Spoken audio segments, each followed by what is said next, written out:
Hi, everyone, and welcome back to Kari's Confessions, a nonprofit exec tells all. I'm Kari Anderson, your host and principal with Incite Consulting. My podcast explores the tools and strategies that help nonprofit leaders grow their impact and build resilient organizations. As always, I'm here to share some hard earned lessons and honest truths from life inside the nonprofit world. I spent 25 plus years in the nonprofit sector in leadership roles with 7 organizations.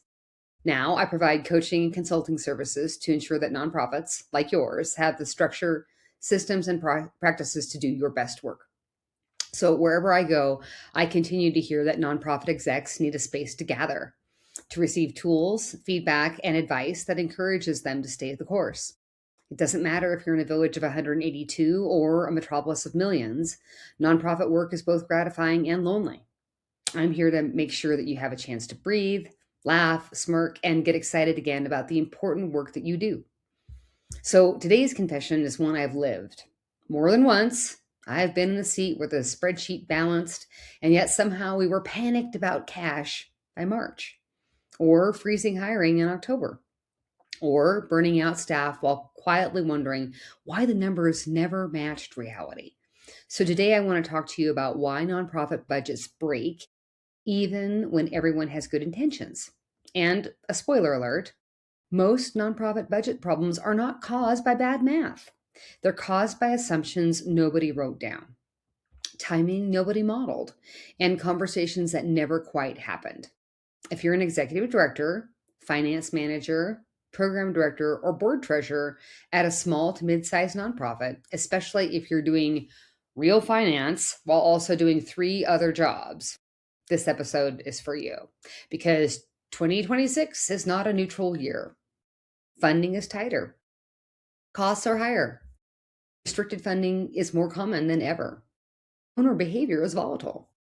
Reporting expectations just keep climbing. And if your budget is still a once a year spreadsheet exercise, this is the year that will start to hurt. So, I want to talk about the 9 most common nonprofit budgeting mistakes that I created and that I continue to see, and more importantly for you, how to fix them. But before we start today, I actually want to talk about what a good nonprofit budget actually does. A quick reset, if you will, before we dive in.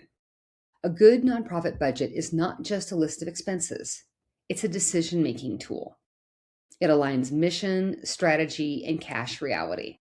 It helps you make trade offs on purpose, not in a rush. It gives your board oversight without turning them into line item managers. And it gives staff accountability without fear. A budget is not finance's report card, it's the organization's plan, which means we have to stop mashing everything into one spreadsheet tab. Ideally, not even using spreadsheets anymore, we're using QuickBooks. There are actually 4 different things that often get confused. Your operating budget, which is the full year profit and loss review. Your program budget, what each program truly costs, including infrastructure. A cash flow forecast, where money actually comes in and goes out. And sometimes a capital budget for one-time investments. When those get blended together, confusion is guaranteed. I'll guarantee you at the board level for sure. So let's get into the confessions.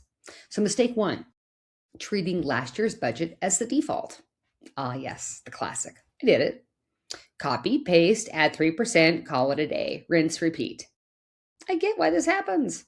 Time pressure, comfort, complete misunderstandings about money, fear of rocking the boat. But here's the problem. This locks in outdated programs, outdated staffing models, and outdated risks.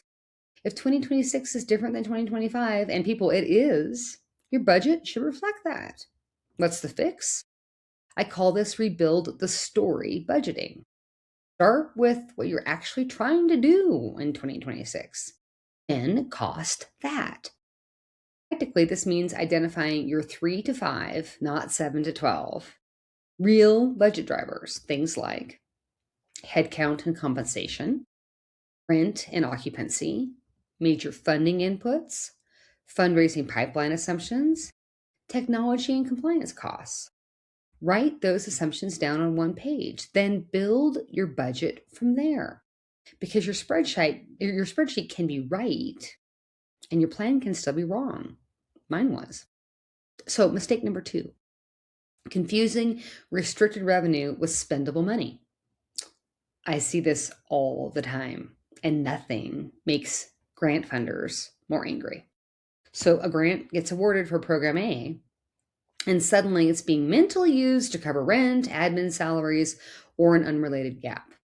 On paper, the year looks healthy. In cash, not so much.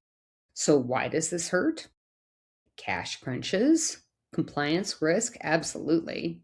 Damaged funder relationships, guaranteed. The fix, separate budgets by restriction type at a minimum.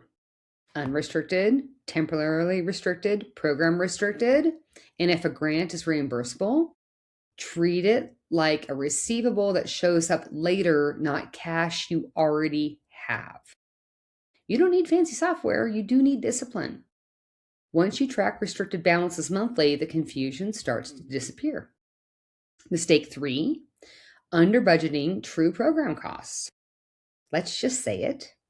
Many nonprofits quietly subsidize programs with unrestricted dollars, then wonder why infrastructure never catches up. This usually comes from fear of overhead ratios and unclear cost allocation. Why it hurts? Staff burnout? Absolutely. Fragile systems? Guaranteed. Programs that look affordable on paper but are not sustainable in real life. True story. The fix? Build fully loaded program budgets. That means programs carry their fair share of space and utilities, technology, leadership time, HR and finance support, fundraising, compliance and insurance. This isn't about gaming allocations. It's about telling the truth so you can fund the truth. Infrastructure enables outcomes. Full stop. Mistake number 4, ignoring cash flow because the budget balances. Here's the confession that gets people all the time. You can show a surplus and still hit zero cash because surplus measures activity. Cash flow measures timing. Reimbursable grants, delayed pledges, seasonal events, big annual expenses. All realities. The fix? A rolling 12-month cash flow forecast, not January to December, always the next 12 months. Add a minimum cash threshold, add triggers, and yes, sometimes a weekly cash check-in. It is way less work than managing a crisis. Mistake 5, overpromising fundraising revenue. Speaking as a retired fundraiser, right? Sometimes budgets turn into motivational posters, and that is a dangerous use of numbers. Why does this hurt? Mid-year cuts, hiring freezes, credibility loss. The fix? Weighted revenue forecasting. Amount times probability equals expected revenue. And separate revenue into 3 buckets: committed, expected, aspirational. Then, and this is key, tie spending decisions to revenue confidence. That's how a budget becomes a leadership tool instead of a guessing context. Mistake 6, forgetting that staffing is the budget. For most nonprofits, payroll is the biggest line item, and stop apologizing for it. So if your staffing plan is fuzzy, your whole budget is fuzzy. Common misses include benefits inflation, recruiting costs, supervision time, contractor creep. The fix? Build the staffing plan first, including roles, FTEs, start dates, funding sources, and don't ignore the hidden people cost, because in 2026 and frankly beyond, retention pressure is not going away. A budget that ignores people realities isn't lean, it is wickedly fragile. Mistake 7, skipping scenario planning. One clean answer feels comforting, but a single point forecast is often false certainty. The fix?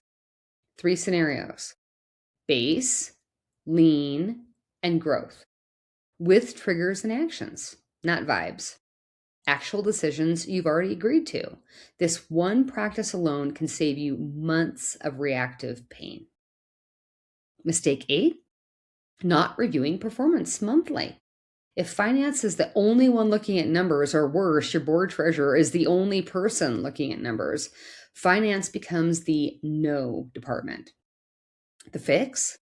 A monthly budget to actual rhythm with clear owners. Ask 3 questions. What changed? Why did it change? What are we doing about it? Make it collaborative, not punitive. And I would tell you, this exercise alone helps to bring everyone into the same room with regard to baseline understandings about your numbers. People avoid numbers when numbers are used to shame them. And mistake 9, treating the budget as finance's job. Oh no, people, this is a team sport. So, last confession. When finance handles the budget, finance holds risk without authority. That guarantees friction. The fix? Shared ownership, just like fundraising, right? Programs and fundraising own their own assumptions with regard to finance. Finance facilitates and quality checks. Use a simple calendar.